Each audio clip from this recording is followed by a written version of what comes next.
lo que es el caminar auténtico, lo que es tener una identidad genuina, fidedigna, podríamos decir otra palabra, cristiana.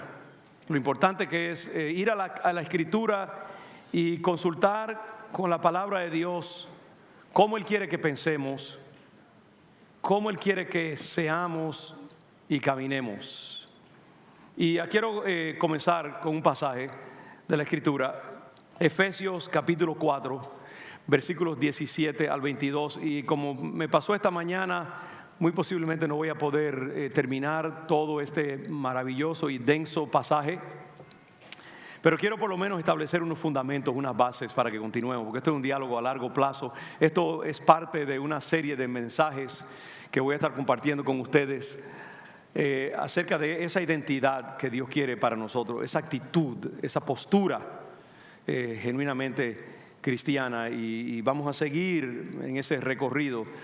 Dice la palabra del Señor en Efesios 4, 17. Voy a leerlo desde aquí de la Biblia porque tengo una traducción diferente. Esto pues digo y requiero. Es una advertencia muy seria, muy fuerte. Esto pues digo. En el inglés que leímos esta mañana, digo y testifico. Digo y testifico. Esto pues digo y requiero en el Señor, que ya no andéis como los otros gentiles, que andan en la vanidad de su mente, teniendo el entendimiento entenebrecido, ajenos de la vida de Dios, por la ignorancia que en ellos hay y por la dureza de su corazón, los cuales después que perdieron toda sensibilidad, se entregaron a la lascivia para cometer con avidez toda clase de impureza. Mas vosotros no habéis aprendido así a Cristo, si en verdad le habéis oído y habéis sido por Él enseñados conforme a la verdad que está en Jesús. En cuanto a la pasada manera de vivir, despojaos del viejo hombre que está viciado conforme a los deseos engañosos, y renovaos en el espíritu de vuestra mente, y vestíos del nuevo hombre, creado según Dios en la justicia y santidad de la verdad. Bendiga el Señor su santa palabra. Si yo tuviera que escoger un título para este mensaje, y van a ver por qué, diría prosigue al blanco, porque en última instancia de eso se trata, de un llamado a una meta, la cual tenemos que perseguir fielmente hasta el último día de nuestras vidas. Y quiero que hagan el enlace con lo que yo he predicado en los últimos 2 domingos, con este pasaje, y por qué el Señor naturalmente me guió como un enlace, un empalmar muy natural con lo que estudiamos los últimos 2 domingos. Y ustedes recordarán, y lo voy a leer para que hagan la conexión en su mente, ¿no? Porque Pablo nos está llamando en este pasaje de Efesios capítulo 4, ¿no? a renovarnos, renovar nuestras mentes, nuestra forma de pensar. Y aquí en el Romanos capítulo 12, versículo 2 y 1, dice: por lo tanto les exhorto. ¿Ven ustedes la misma idea esta de les ruego, les exhorto por la misericordia de Dios? En Romanos 12, 1 dice: por tanto les exhorto, hermanos. Y de paso, los 2 pasajes se parecen en otro sentido también, y es que Pablo comienza estos 2 pasajes.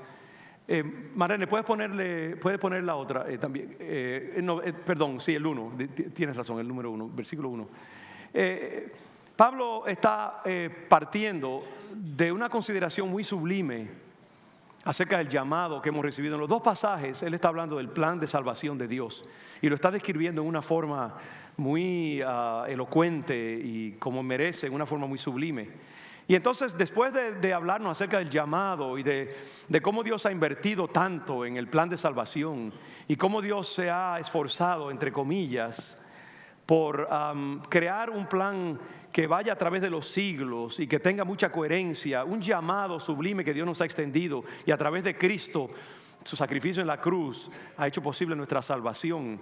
Y entonces en los dos pasajes él como que lleva esa meditación grandilocuente a ras del suelo, y él dice: ahora vamos a aplicarlo, vamos a hacerles un llamado a lo que verdaderamente importa, que es la aplicación práctica de eso que Dios ha hecho.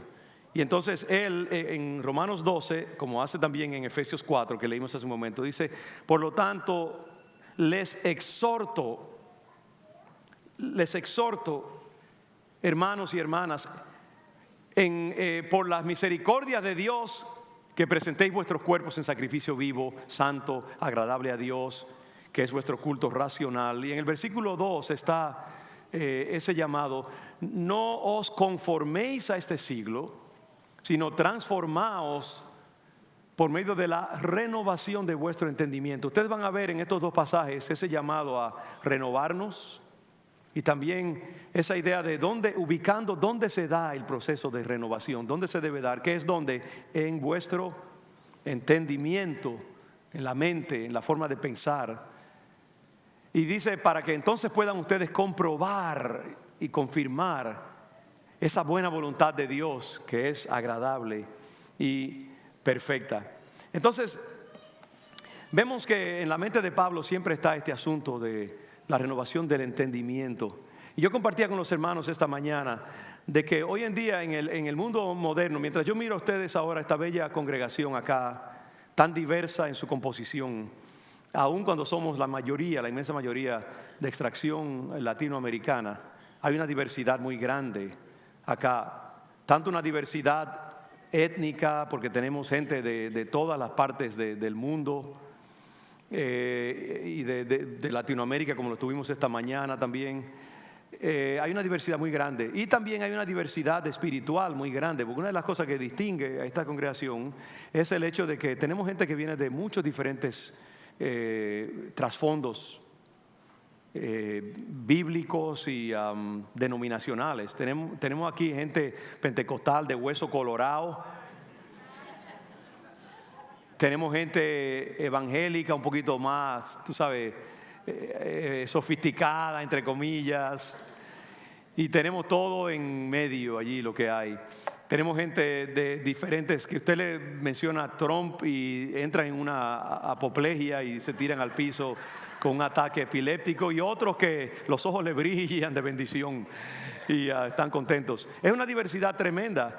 Yo compartía con los hermanos acerca en una conversación que tuve esta mañana, de lo difícil que es pastorear en el contexto moderno en que nosotros vivimos, y la diversidad de una congregación como esta, donde lo que bendice a unos, a otros les hace voltear los ojos en blanco, como si estuvieran viendo al enemigo mismo. Y lo difícil que es uno pastorear en el siglo XX, o aún administrar. Yo les hablaba de una persona que yo amo muchísimo y respeto, que yo considero uno de los grandes líderes en esta nación, y que a pesar de su gran dotación intelectual y espiritual, tiene mucha dificultad en pastorear y ministrar y dirigir una institución muy diversa y de gente muy sofisticada, cada uno con sus propios matices y su propio entendimiento de la Biblia, y en un siglo como el siglo en que nosotros vivimos, de tanta diversidad, de tantas diferentes opiniones, de tantos matices. Y es difícil uno hablar un lenguaje común, bíblicamente hablando. Pero lo que yo veo en la palabra de Dios es que el Espíritu Santo, desde el comienzo mismo del cristianismo, en el nivel histórico, quiso que nosotros tuviéramos una forma de ver la vida y de, como dijera yo, conjugar el caminar cristiano. Y por eso tenemos la Escritura, que es nuestra constitución. La Escritura es nuestro fundamento. La Escritura es lo que dirige todo lo que nosotros pensamos y hacemos. Y cuando tenemos duda, tenemos que ir al manual de operaciones, que es la Biblia. Y Dios quiere forjarse un pueblo. Yo recuerdo las palabras de Pablo que dice que una fe, Dios nos llamó una fe, dice, un Señor, un solo bautismo, una plataforma unificada que Dios quiere que nosotros tengamos. Y mi deseo en estos pasajes es precisamente, en estos estudios, es desglosar dentro de la Escritura cuáles son los elementos que componen una mentalidad verdaderamente cristiana, una espiritualidad verdaderamente cristiana, que nos podamos medir conforme a esa norma de, ok, estoy yo caminando conforme a lo que Dios quiere, mi mente, mi mentalidad. Y gracias a Dios, le voy a decir una cosa, y en eso no hay ningún nacionalismo ni ninguna... a veces es más fácil pastorear un pueblo como este, aunque amo y adoro toda la diversidad que Dios nos ha dado, pero como que muchos de nosotros venimos ya de trasfondos bíblicos de nuestros países, y también han tenido mucho tiempo ya aquí en León de Judá para ir adquiriendo la genética y el ADN de León de Judá, y es más fácil a veces predicar en este contexto un mensaje bíblico ortodoxo que en otros contextos muchas veces, porque ya la palabra de Dios ha ido poco a poco formateando nuestra mente, pero todavía siempre falta mucho. Y entonces lo que yo quiero es, entre otros esfuerzos, es precisamente ver qué nos está diciendo la palabra del Señor acerca de esa sensibilidad, esa actitud, esa forma de vivir que Dios quiere para nosotros, porque el siglo en que vivimos va como nunca antes tratar de arrebatar de nosotros esa identidad. Y cada vez que nosotros vamos a la universidad o a la escuela superior o a la oficina, o estamos escuchando un programa de radio mientras lavamos los platos en la casa, o atendemos a los niños, o trabajamos en el daycare, o manejamos el Uber, estamos siendo bombardeados por una cultura que quiere configurarnos nuestra mente, nuestra manera de pensar según ella, y quiere arrebatar la impronta de lo que Dios ha escrito en nuestros corazones por medio de su palabra y por medio de la presencia del Espíritu Santo en nuestra vida. Y tenemos que pelear esa batalla por retener esa sana doctrina que hemos recibido de parte del Señor. Y entonces Pablo, por eso es que está siendo tan insistente, tan serio y tan sublime en la manera en que se dirige. Dice, esto pues digo y requiero en el Señor. Él no está pidiendo un favor. Él está diciendo, mire, les sugiero que, o les aconsejo, si ustedes lo ven a bien, que piensen de esta manera. Él está hablando ex cátedra, sentado en la silla apostólica, con toda autoridad del Señor. No está hablando como hombre, y él lo sabe. En ese momento él está poseído por el Espíritu Santo y está diciendo algo que es una convicción, no es una opinión de un hombre, sino es palabra que viene de Dios a través de él. Y él dice, esto pues digo y requiero en el Señor. Y entonces comienza como comenzó en el pasaje anterior del capítulo 12, con un negativo. En el pasaje anterior del capítulo 12, versículo 1 de Romanos, él habla de no conformarnos a este siglo. Ese es el versículo 2. Pero de presentar nuestro cuerpo como un sacrificio vivo. Aquí él dice, no andéis como los otros gentiles. Ya no andéis. Esa palabra andéis es la palabra peripateo, que quiere decir no os comportéis, no caminéis, como una metáfora, no el caminar. Y de nuevo, Pablo siempre tiene esa cosa, que él puede hablar mucho tiempo en formas muy teológicas y muy teóricas, pero llega un momento en que él comienza a caminar al ras del suelo. Y Romanos, por ejemplo, los primeros 11 capítulos son meditaciones muy profundas, doctrinales, pero en el capítulo 12 él comienza a hablar acerca del comportamiento cristiano, el caminar cristiano, y el resto de esa epístola es una epístola así muy práctica, y está haciendo lo mismo aquí. Nos está diciendo que no andéis, no se comporten, porque la vida cristiana es acerca de práctica, es acerca de comportamiento, es acerca de caminar, y eso es lo que hace la vida cristiana tan agónica y tan difícil. Yo compartía con los hermanos esta mañana que si el cristianismo fuera solamente una filosofía y algo teórico, sería relativamente fácil. Pero la cosa acerca del cristianismo es que exige de nosotros un comportamiento y la lucha que se da en nosotros cuando nos confrontamos con la palabra de Dios, el llamado sublime del Evangelio, y nos confrontamos con lo que nosotros verdaderamente somos, con la vida que llevábamos antes y ahora la vida a la cual Dios nos llama. El cristianismo no es para cobardes. Yo hablaba del filósofo Nietzsche, que una de sus cosas era acerca del superhombre. Decía que el cristianismo era una religión para esclavos y era una religión para gente débil, porque adoraban a un hombre crucificado que se dejó crucificar, y habla de voltear la mejilla, la segunda mejilla. Déjeme decirle, la cosa más difícil para un hombre es voltear la mejilla cuando lo golpean, responder con una palabra mansa cuando te retan. Y yo sé de lo que les hablo. Cuántas veces en la ruta 93 alguien se le mete y le cruza el carro o lo que sea, ¿no? El sábado mismo iba a comprar una carne allí en Cambridge, y una persona, y un señor mayor, que yo creo que sin darse, no era el de 98 años, pero tenía cerca de por allí, y el pobre se metió en uno de esos rotarios en una forma indebida. Pero entonces otra persona que iba mucho más joven que él, que muy bien pudo dejar el pobre hombre que se metiera allí y bendecirlo, que Dios tenga misericordia de él, pero en vez de eso comenzó a sacarle el dedo y a maldecirlo y a seguirlo y hostigarlo, porque, wow.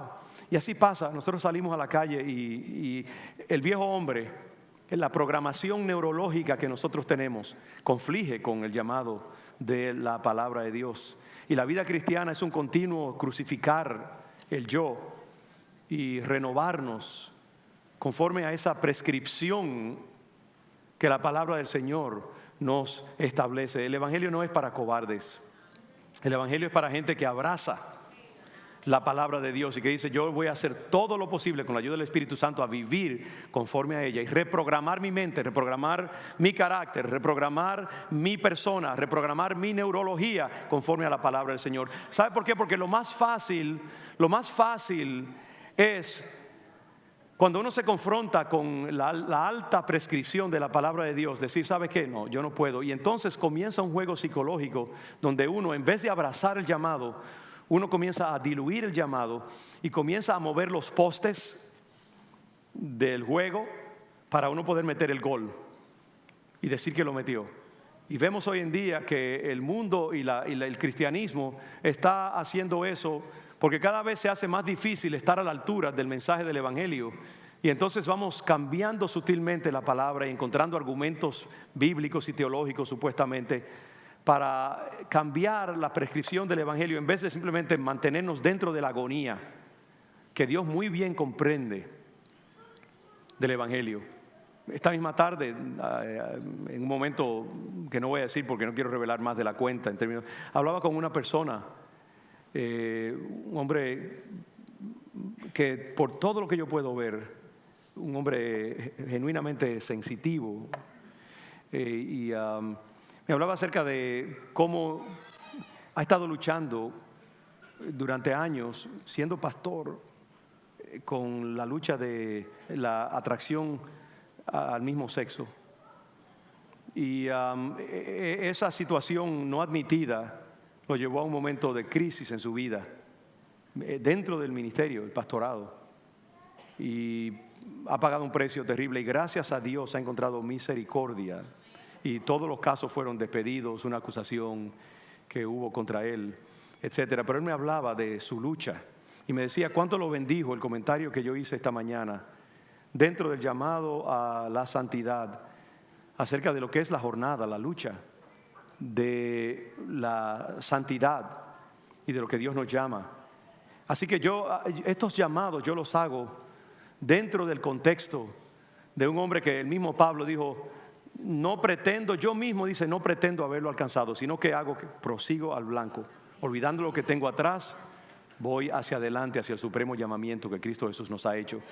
Pero la vida cristiana es dura, es agónica, porque tenemos un llamado muy alto, y la tentación es lo que hemos visto en la cultura actual, es decir: no, la palabra de Dios no conoce de psicología, la palabra del Señor no conoce de biología. Eso fueron cosas que no estaban accesibles a los escritores de hace 2000 años. Nosotros sabemos más, podemos ajustar la palabra de Dios. Y más que nunca en el siglo XXI, nosotros tenemos que anunciar este evangelio una vez dado a los santos. Y pedirle al Señor entonces que nos ayude a mantenernos dentro de esa prescripción y de vivir en la agonía del gladiador cristiano, la gladiadora cristiana, y de saber que tenemos un Dios maravillosamente generoso que pone una alta prescripción, pero nos dice: pero no te preocupes, que yo estoy allí también para ayudarte en todas tus luchas y batallas. Pero la idea es: no se comporten como los otros gentiles. La palabra gentiles, etnos en griego, habla acerca de... ¿Por qué dice los otros gentiles? Porque le está escribiendo a gentiles.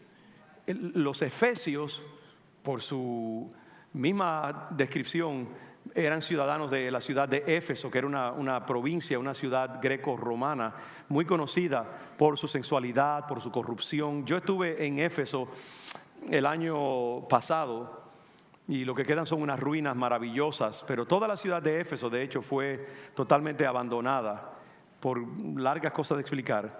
Pero Pablo le está escribiendo a esa gente que ha vivido una vida corrupta, que se han involucrado en drogas alucinógenas, en prostitución supuestamente religiosa, sagrada, en los templos, a Diana, adoración de ídolos que son demonios.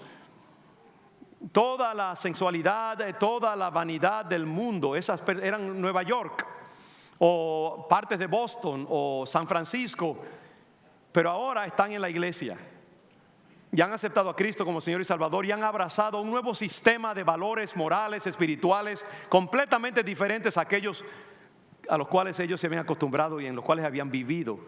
Y ahora entran a un mundo, a una dimensión completamente, cualitativamente diferente. Y están experimentando las luchas y los retos de abrazar una nueva forma de ver el mundo. Y Pablo les dice: les suplico, les insto, les demando que ya no anden como esos otros efesios. Porque ustedes ahora tienen un llamamiento diferente. Ustedes han sido llamados a una práctica, un estilo de vida nuevo. Gentiles también se refiere a esa cultura que está allá afuera.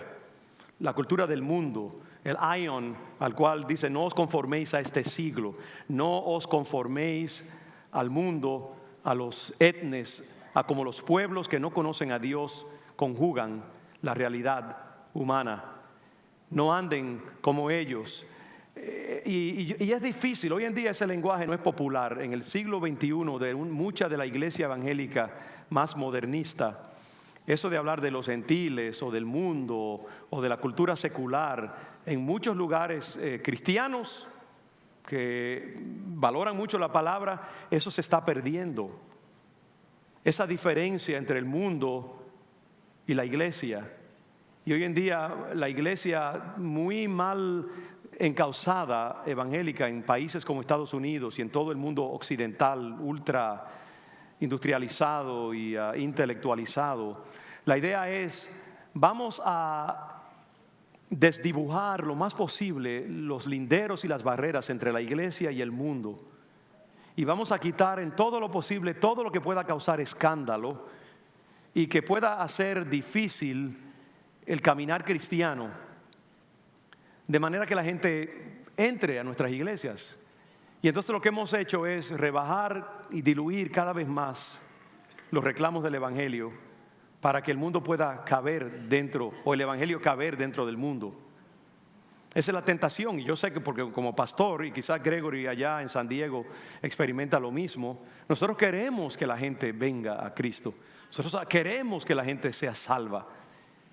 Y cuando vienen gente que no conoce el evangelio, nuestro corazón pastoral grita hacia ellos y queremos verlos. Y la tentación es decir: ¿sabes qué? No digas nada que los escandalice, no digas nada que les moleste. Y es interesante un artículo en el Washington Post que leí esta semana, que lo compartí con el staff pastoral, de cómo esta cultura, la cultura evangélica, ha cambiado en unos 15 años totalmente su postura acerca de la sexualidad humana, de la identidad humana, por las presiones tan terribles que tenemos y cómo eso está pasando mucho en el mundo evangélico en nuestro tiempo. Y yo creo que si nosotros queremos verdaderamente, por eso es que el Señor dijo que en los últimos tiempos los días serían acortados, porque si no los acortara el Señor, nadie sería salvo, porque la presión psicológica es tan grande. Sabe que el martirio de los cristianos hoy en día no es necesariamente en una nación como esta. Nuestro martirio no es que nos llevan a una celda fría y húmeda y nos sacan de allí a un patio anónimo para cortarnos la cabeza o meternos a una silla eléctrica. No, ese no es el martirio del cristiano bíblico moderno. El martirio nuestro en este tiempo es el desangramiento paulatino de saber que vivimos en un mundo que no nos acepta y no nos ama. De ir a la oficina donde trabajamos o a la universidad donde estamos estudiando y sentir que tenemos que guardar nuestro secreto de quiénes somos, porque si no, perdemos el trabajo o perdemos la promoción o nos miran mal o nos ven como unos cavernícolas éticos. Y ese sufrimiento paulatino, los pastores lo sufrimos cada vez que vemos una persona que quisiéramos que se quedara con nosotros, que prosiguiera en el caminar cristiano y se ofende por una palabra que dijimos o lo que fuera, por una palabra del evangelio que compartimos, y uno desangra un poco. El martirio del cristiano moderno en el mundo occidental es el sufrimiento de saber que tenemos que guardar la palabra de Dios, pero que somos unos parias en un sentido para esta cultura, pero no hay alternativa porque está el mundo y está la iglesia, y el mundo nunca, por su estructura misma, por su forma de conjugar la existencia, nunca nos va a aceptar. Como yo decía el domingo pasado, ustedes recordarán que entre el mundo y la iglesia hay una enemistad estructural inevitable, y será mejor que nos tomemos 2 aspirinas y que lo aceptemos. Y ahora, claro, con humildad, con mansedumbre, con generosidad, con un sentido muy claro de nuestra fragilidad y de nuestra dependencia total de la misericordia de Dios, debemos anunciar el evangelio, mientras ese evangelio nos hinca a nosotros mismos, porque sabemos que somos reos de la gracia y de la misericordia de Dios, pero no podemos rebajar el evangelio, tenemos que predicarlo como está dicho. Somos como jueces.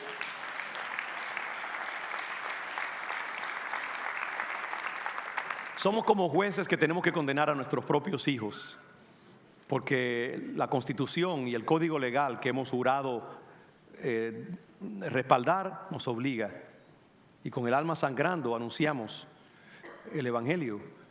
Y por eso es que Pablo nos insta, requiere un llamado muy fuerte, una advertencia muy sublime de no andar como los otros gentiles, no andar como la cultura.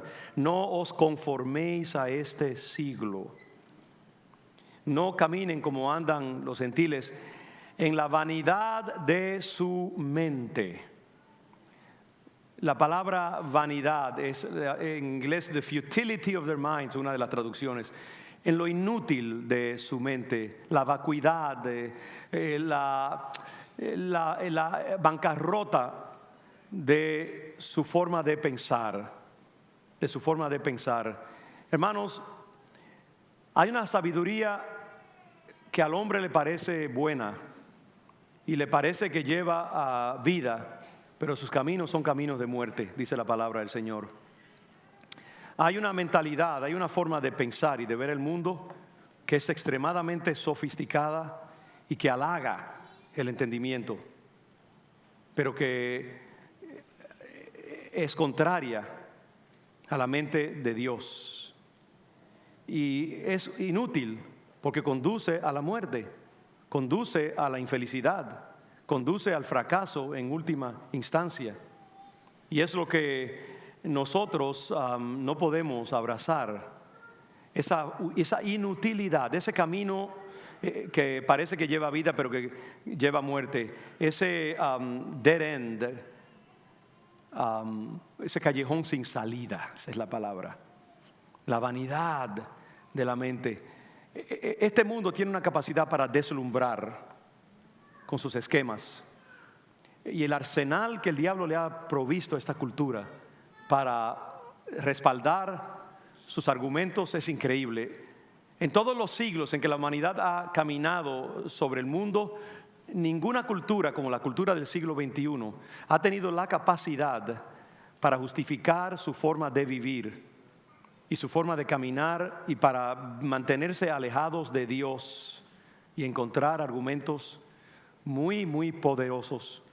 Hoy en día el hombre tiene el lenguaje de la genética, tiene el lenguaje de la neurobiología, tiene el lenguaje del darwinismo, tiene el lenguaje del psicoanálisis, tiene el lenguaje el conocimiento del cosmos, de la física quantum, el lenguaje de la computación y la tecnología.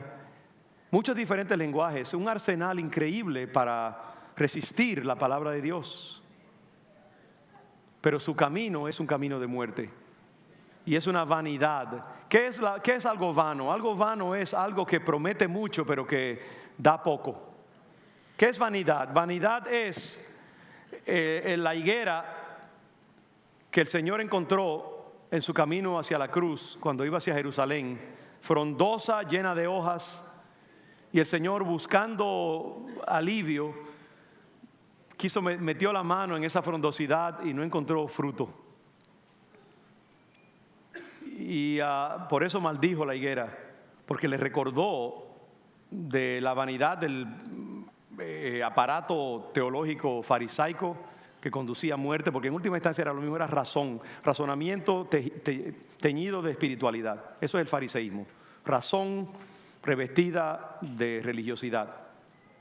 Pero cuando el Señor encuentra en esa higuera tanta promesa, pero no encuentra realidad, por eso maldijo la higuera, porque le recordó precisamente de su lucha con nacionales judaicos. Y esta cultura, hermanos, es igual. Es una vanidad, es eso. La cultura humana en el siglo XXI está llena de grandes argumentos. Y como se ha desvinculado de la seguridad que le da un marco espiritual eterno, porque la cultura moderna es una cultura esquizofrénica. Por muchos siglos el cristianismo y la razón caminaron juntos. ¿Saben ustedes que los grandes descubrimientos que se hicieron en el siglo XVI, en el siglo XVII, fueron hechos por hombres que amaban a Dios y amaban su palabra? ¿Saben ustedes? Descartes, Isaac Newton era un hombre que todos sus descubrimientos y como Johann Sebastian Bach, el gran músico, dedicaron toda su obra a Cristo y al Evangelio. Ellos se veían, Copérnico, Galileo, Pico de la Mirandola, todos estos grandes hombres eran personas que amaban al Señor, amaban la palabra, y Dios los dotó con un entendimiento que fue el entendimiento fundacional para toda la ciencia del siglo XX que tenemos 21. Newton, por ejemplo, ese gran hombre de Dios, fue el que estableció todo lo de la física, los fundamentos de la física. Y a Descartes con la matemática y los coordinados cartesianos y todo esto. Pero después, por largas razones de explicar, la ciencia y la razón por una parte y la fe y el cristianismo por otro, la ciencia se fue alejando más y más, la razón, como el hijo pródigo, se ha ido alejando más y más, hasta llegar a lo que tenemos hoy en día, que es una cultura esquizofrénica donde la razón tiene su propio camino, la fe tiene su propio camino, y lo que tenemos es lo que depara un hijo pródigo que se ha separado de su padre, de su hogar, la locura del siglo moderno, donde hay grandes argumentos, grandes frondosidades, pero vacuidad en términos espirituales. Y entonces por eso el apóstol Pablo dice aquí: no anden como los gentiles, envanecidos. Es un tema que se repite muchas veces en la Escritura, la vanidad de la mente, la vanidad que ejemplificaron los griegos hace muchos siglos atrás. Y mi llamado, hermanos, es el siguiente: no nos dejemos jamás deslumbrar por los argumentos de esta cultura moderna. Mire, si usted está involucrado en un argumento con alguien de la calle o de su universidad o lo que sea, aunque le tapen la boca con un argumento que usted no pueda responder, crea que usted está en lo correcto espiritualmente. ¿Ok? Hay gente que puede bailar alrededor de usted teológicamente o intelectualmente, pero su camino es camino de muerte. Gracias al Señor que la locura de Dios es más sabia que la sabiduría de los hombres. Y Dios nos ha dado un evangelio que es contraintuitivo. No hace sentido al griego, no hace sentido al hombre intelectualizado, pero es perfectamente sensible y comprensible a un hombre o una mujer de Dios que vive por fe y que conjuga el mundo por lo que dice la palabra del Señor. En última instancia, nuestra fe no está basada en argumentos humanos, no está basada en la ciencia humana. Nuestra fe está basada en ese Dios que llama las cosas que no son como que son. Ese Dios cuya sabiduría es más sabia que todo entendimiento. Y nosotros tenemos que pedirle al Señor: Padre, dótanos con la mente de Cristo. Esa mente que es extremadamente sencilla y humilde, pero que creó todo el cosmos, el logos del universo. Esa mente que hace comprensible para un analfabeto el evangelio, y muchas veces para una persona altamente sofisticada se tropieza con la sencillez del evangelio. No se deje deslumbrar por esta cultura, ni tampoco se deje deslumbrar por los propios argumentos que usted mismo va a querer producir para apartarse de las casillas del evangelio, porque muchas veces nosotros mismos nos sentiremos tentados a escapar del llamado de Dios. Y la única certeza, la única seguridad que nosotros tenemos es meternos dentro del cerco de la palabra del Señor. Escrito está, escrito está, escrito está. No pensemos ni caminemos como camina la cultura. Están andando en la vanidad de su mente, de su forma de pensar. Porque a final de cuentas, hermanos, se trata de... Que los músicos pasen por acá, por favor. Se trata de eso. ¿Cómo estoy yo pensando? Cuando usted entra al evangelio, la palabra del Señor dice: ahora ven, porque yo te voy a enseñar otra manera de pensar, otra manera de conjugar la vida, otra visión de mundo. Cuando entramos en el evangelio nos zambullimos en una piscina sin fondo. Por eso yo creo que el bautismo es un ejemplo muy poderoso. Cuando usted se bautiza, cuando usted se sumerge en las aguas, usted está... por eso es que uno de los ritos más elocuentes de toda la historia y de todo el cristianismo es eso que hace el cristiano cuando se sumerge en ese cuerpo de agua. Puede ser un lago, puede ser un río, puede ser una piscina humilde, pero cuando usted es sumergido en esas aguas que son un símbolo de la palabra de Dios, el agua de vida, por un momento usted se pierde al mundo y usted es saturado. Y la idea es: tú estás muriendo y estás saliendo a una nueva vida, como esa oruga que vimos allí, que se mete en su crisálide y se vuelve sopa. Y yo creo que esa imagen me ha perseguido desde que se la enseñé a ustedes, la compartí con ustedes el domingo pasado. El misterio y la poesía de Dios, que esa lombriz, ese gusano, crea para sí mismo una burbuja que es la crisálide y se derrite adentro, se muere, pierde su identidad, y si tuviera conciencia no diría pierde su conciencia.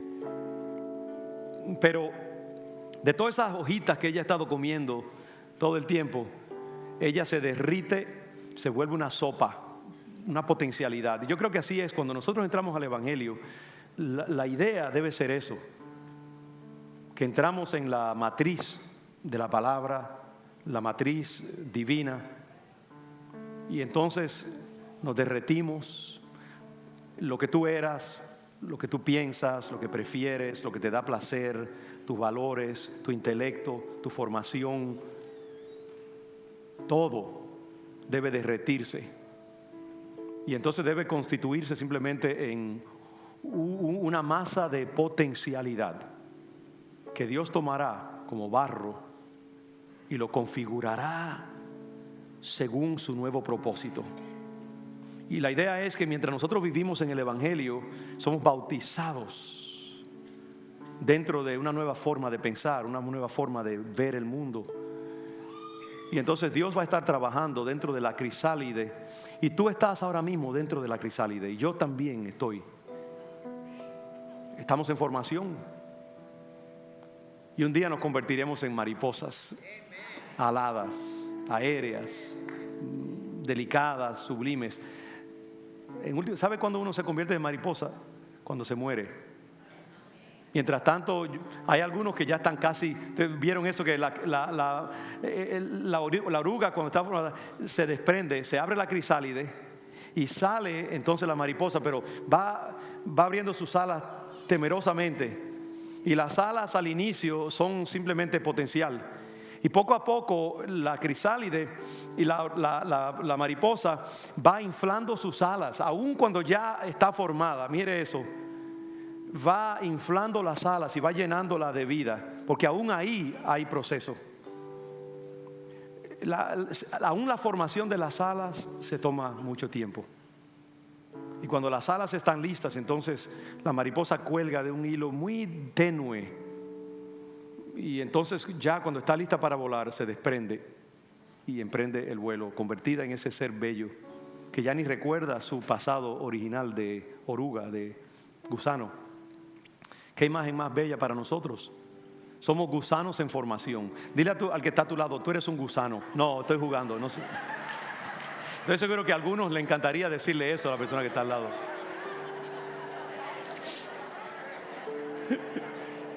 No, somos gusanos en formación. Valga la aclaración. Pero esa es la verdad, hermanos. Nosotros cuando entramos al Evangelio entramos a otra cosa. Somos una masa como Adán del barro, que Dios lo forma. Otra metáfora maravillosa y bella, que no es una metáfora, es una realidad del proceso creativo. Dios coge del barro.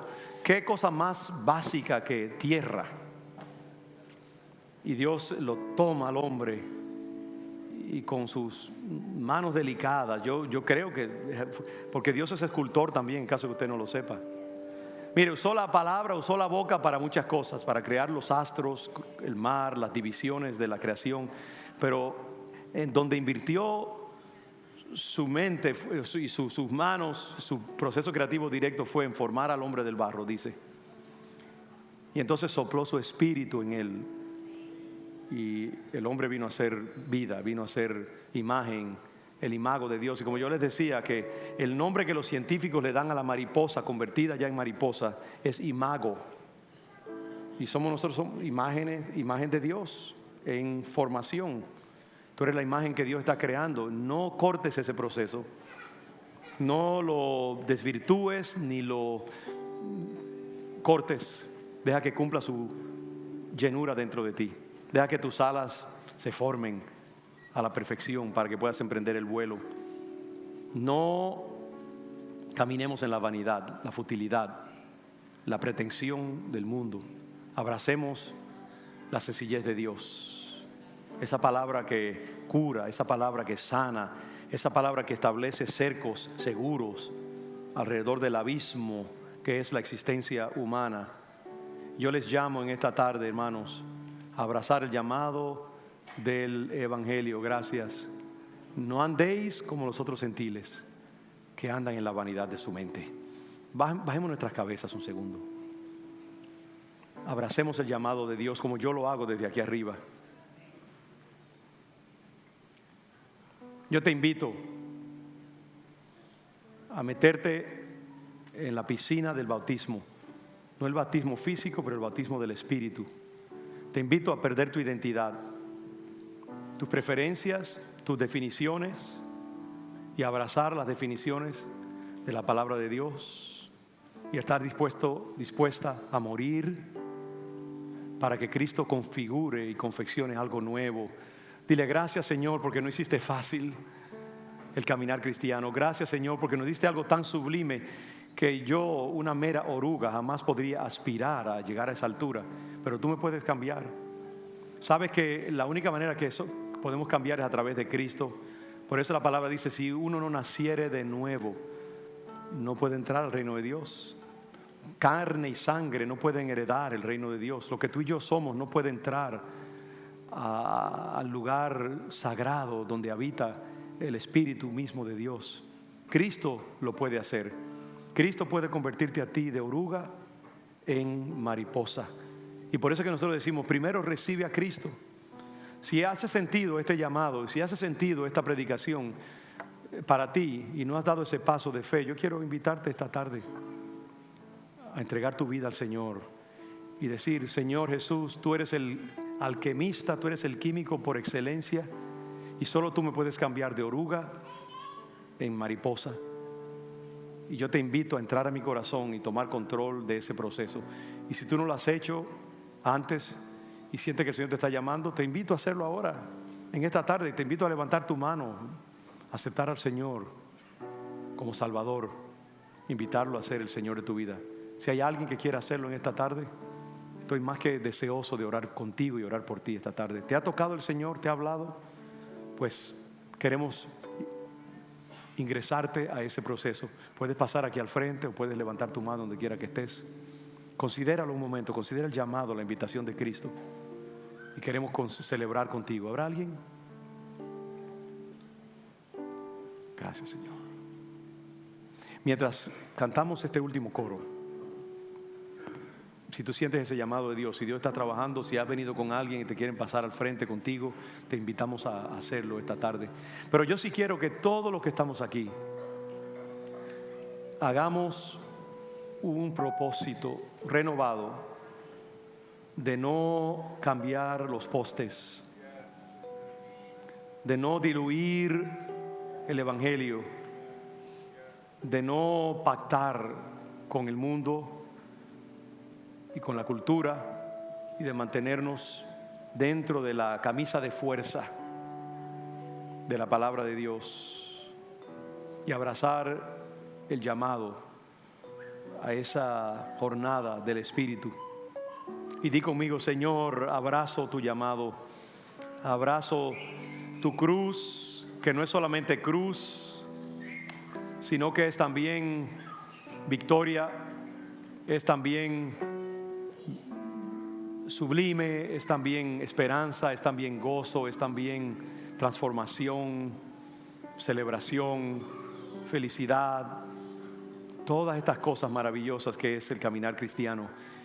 Y León de Judá, yo te invito, los que están allá arriba en sus balcones, los que están aquí abajo, vamos a abrazar el caminar cristiano, vamos a abrazar la jornada, vamos a abrazar la mente de Cristo, vamos a abrazar la forma de ver el mundo que nos abre el evangelio, vamos a abrazar este martirio que también es maravillosamente hermoso, de sufrir por Cristo, pero también vivir con esa seguridad de nuestro corazón de que tenemos la aprobación de nuestro Padre.